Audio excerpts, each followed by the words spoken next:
Hi everybody, I'm Anupy Singla with Indian as Apple Pie, and I'm really glad to be here with you to show you how to cook Indian food, but also hopefully dispel some misnomers out there. Today I wanted to really talk to you about this concept of curry. In Indian cuisine, folks that really cook authentic Indian food cook with whole basic spices. So then the question comes up, what in the world is this thing called curry? Well, to Indians, it's gravy. A good curry is a really good, thick, delicious gravy. So then, how do you make that? That's what I'm going to focus on today.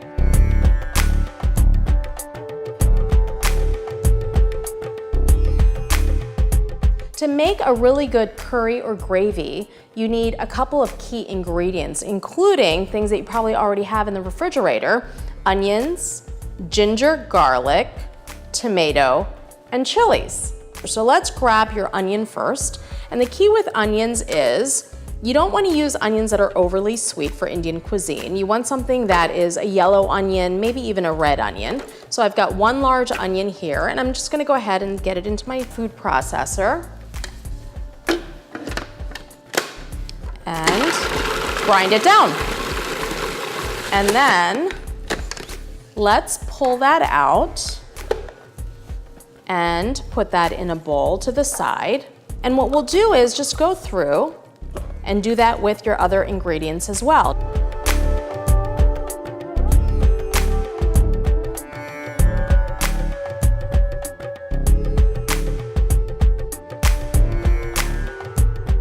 So let's talk about, now that we've got the ingredients all set, how to actually make your curry. We want to start with the pan or the pot. And remember, when it comes to Indian cooking, I always say the heavier, the better. You can have just something that's just well-made, a little sturdier, and just retains the heat. Very key with Indian cooking because you're going to cook it fast, then cook it for a longer amount of time, and you want a pot that's sturdy enough that it's going to retain all that beautiful heat. The other thing you want to keep in mind on how to gauge whether your pot is ready to throw things into is just touch the handles. If they feel warm or they're getting warm, your pot is just about right and it's hot enough. All right, so what we're gonna do with this is it's just empty and dry. You're gonna put some oil or ghee. Ghee is clarified butter, but I tend to use oils. I kind of mix them up sometimes. I eat more plant-based, but I always say gravitate towards what you like. So I gravitate towards the oils. Olive oil is great, but for high heat cooking, oftentimes I'll go for like a grapeseed or a canola that can cook at a higher heat without breaking down, but that also doesn't lend the wrong flavor profile to your dish. So you just want to be careful that you're cooking with a really clean oil. So I've got about, let's say, a tablespoon or two in here. And remember, it's going to heat up pretty quickly because your pot is thick, it's heavier, and it's already been heating up on a medium-low flame. Now we're going to go ahead and reach for our spice tiffin or spice box. This is hot, so I need to get my spices in there. Cumin seed is my first go-to spice, about 2 teaspoons. And you can see how that just starts to sizzle right away. So as it's sizzling, you can turn that heat down a little bit. We also can put in our higher heat, I guess I should say spice that can handle the higher heat in there as well, which is the turmeric. So about half a teaspoon of that, let it cook. And as that cooks down, we're going to add in our onion. Remember, with the ground onion, you've got some moisture, so just be super, super careful. It's gonna pull up and release some steam, and that's okay. And we wanna get that onion in first to let it just kind of cook down and brown, okay? Now, you could, at this point also, add other spices like whole cloves, maybe some black cardamom, which is a difficult spice to find, but you can find it at various spice stores. Another spice to get in is whole cinnamon sticks. which you can just put in right as you put in those cumin seed. That point of where you're putting in the whole spice into your oil or ghee is called in Hindi tarka. It's spelled T-A-R-K-A. Sometimes you'll see it T-A-R-D-K-A. But tarka is this concept of infusing your oil or ghee with essential spices. Just kind of like in Italian cooking, the garlic going into your hot oil. So now you're infusing that oil with all that delicious garlic. It's the same thing with your spices. The tarka is an essential step to stovetop Indian cuisine. Now that we've got the onion in, I'm gonna put the heat up a little bit higher. And you'll gauge your heat levels by what's in the pot.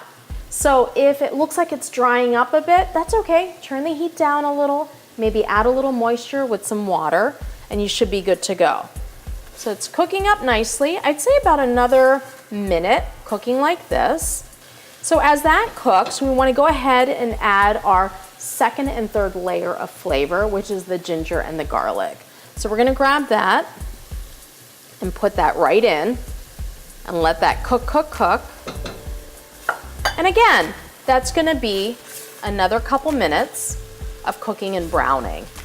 And if you rush the onion, ginger, garlic, what happens is your curry or gravy tends to come out a little bit more bitter. You really need to cook these ingredients down and let them really kind of soften and mellow out. So that's one of the key mistakes that people who are not really comfortable with Indian cuisine do. And I like to put in my chilies now. If you put those chilies in when the oil was hot and right into that oil, you'd have all that heat coming into your face. You really don't want that. So we'll go ahead and just add those chilies for the flavor. And what's fun about chilies, it's kind of counterintuitive. The more you chop them, the more you release those heat profiles. So if you don't want the heat, I always say, throw your chilies into your dish whole and you'll get the beautiful flavors without all the heat. You can take them out before you serve your dish. And I always say, when people ask me, is that okay? Of course it's okay. Don't make Indian food just the way I tell you to make it. Make it so that you love it and enjoy it, and always work up to your heat. What I like to do at this point is, I like to add some of my spices at this point, because I just like it kind of permeating into all of that deliciousness that we're cooking up. So we've got some coriander powder that we're gonna put in, about 2 teaspoons. We've got some garam masala. Garam means warm, masala means mixture of spice.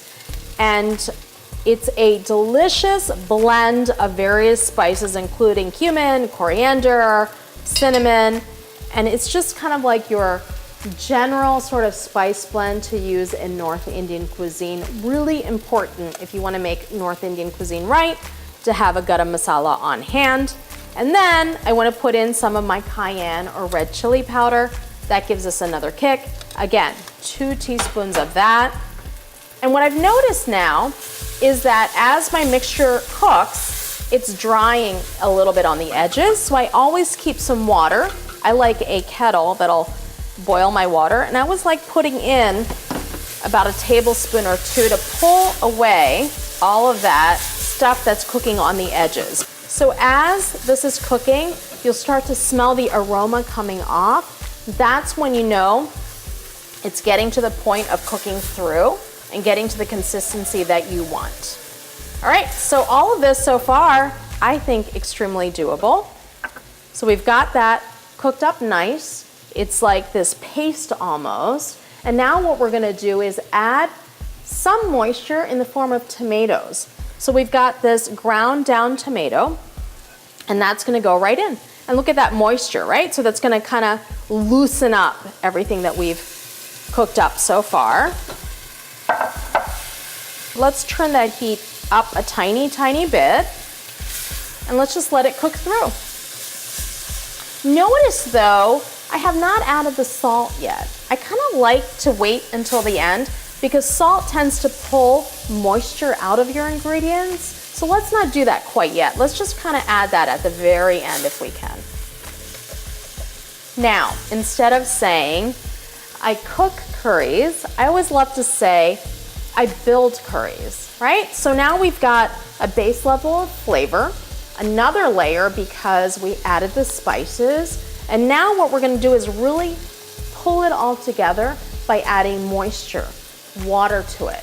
But the key is, don't just go and dump your water in, because then you can't really gauge and structure how your curry develops and kind of cooks through. You want to just kind of add your moisture as you go. So that's why I love having an electric kettle at my fingertips, because then the water's hot and we're just adding in probably about a half a cup at a time, and we're letting it simmer and letting it kind of cook down. Curries, good curries take about half an hour, 45 minutes, maybe a little bit longer to make.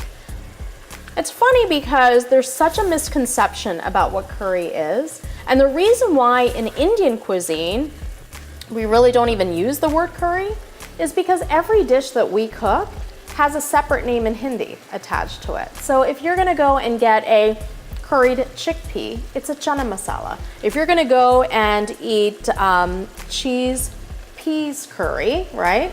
That's gonna be a matar paneer. If you're gonna eat a curry with potato, it's gonna be an ALOO SABZI with rasa, which means juice or curry. So as it's cooking, you'll notice that the bubbles, as they're forming, are kind of coming up on the surface of your curry, and they're still kind of closed, which indicates it's not quite done yet. Once they pop open and stay open, kind of like making pancakes, it's the same idea. Those bubbles will kind of stay open, and then you'll see that it's closer to being done.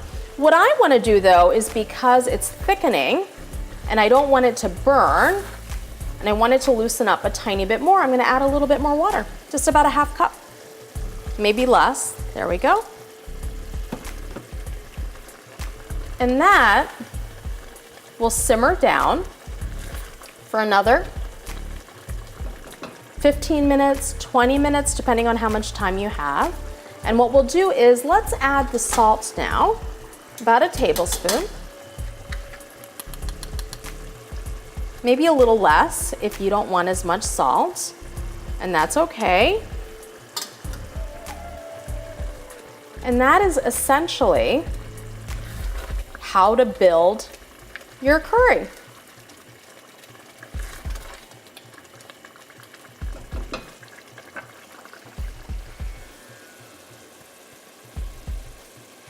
You can hear the curry just boiling away. It's been going about 15 to 20 minutes. It is now cooked down. You can see those bubbles just at the surface. They're in the middle of your pot as well, which shows you that it's ready to go. Now, if you wanted to keep it going, you absolutely could by adding more water. What I'm going to do though is add my main ingredients now. Keep in mind, you could do anything from, say, chicken, if you've got like chicken thighs or you know, cut up chicken, throw that in there. You want to do beef in there, pork in there, whatever you want to do. If you want to go vegetarian, which is what we're going to do today, you can do that as well. Matar paneer, matar means peas, paneer is homemade cheese, is a common curry in Indian cuisine. You've probably had it at the restaurants, and I'm making a version of it. I'll be honest, I didn't have time to make the paneer myself, but I went to the store to go buy it and it wasn't there, it wasn't available. So what I did was I just took firm tofu and I baked it in the oven at 400 for about 30 minutes, and I diced it up, and I'm gonna add it in here. And usually you can't tell too much of a difference. Peas, here we go, they were frozen. I'm just gonna take them and put them right into my curry base. And what I wanna do is just pull all those ingredients together. Got a little bit of that ice sticking to your peas, which is no problem. What I love is all of that's gonna kind of melt into your curry and create a little moisture for you, which is great.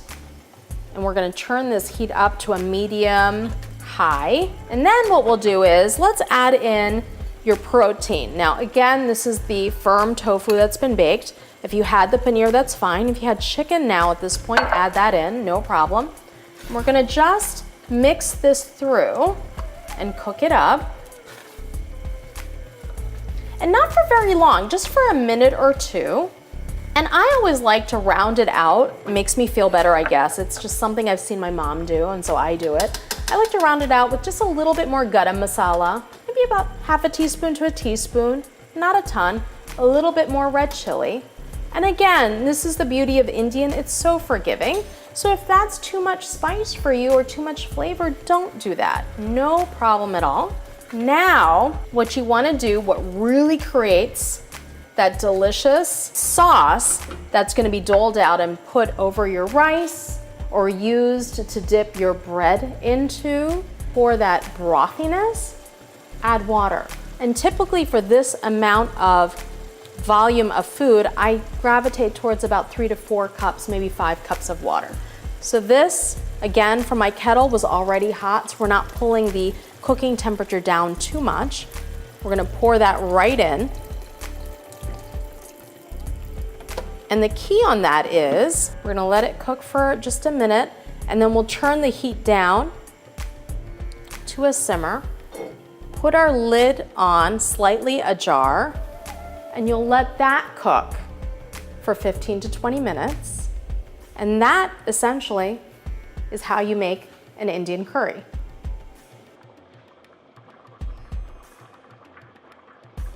This curry is so ready to go. You can hear it. The bubbles almost look lazy at this point. They're not really active, they're just kind of sitting there on the surface. That's when you know it's really ready and can be served up. And what we'll do is now dole it out. I'm gonna show you how to serve it, super simple. Just grab a big spoonful. I like this ladle. It's exactly 1 cup, so that's a good way to kind of measure out your food. So we'll take 2 cups to serve this. And with garnish, very little needed on the garnish, except maybe some cilantro. I like keeping my cilantro in a glass with a little bit of water at the bottom. It'll keep in your fridge much longer. And I just like kitchen shears just to kind of chop this up and get it into your food, or use your hands, either way. And that's all you really need to serve up a delicious curry that you're going to put alongside some Indian bread like roti or naan or basmati rice. Well, thank you for joining me today. I hope you learned a lot. And if you want more information, more recipes, more cooking tips, head to my website, indianasapplepie.com. You can also pop on my social media pages, especially on Facebook with Indian as Apple Pie. I offer up pictures and some cooking tips just about every day. So join in the fun and realize that healthy Indian food can be delicious, and it can be super easy to make as long as you prep, and keep all your key important essential spices on hand.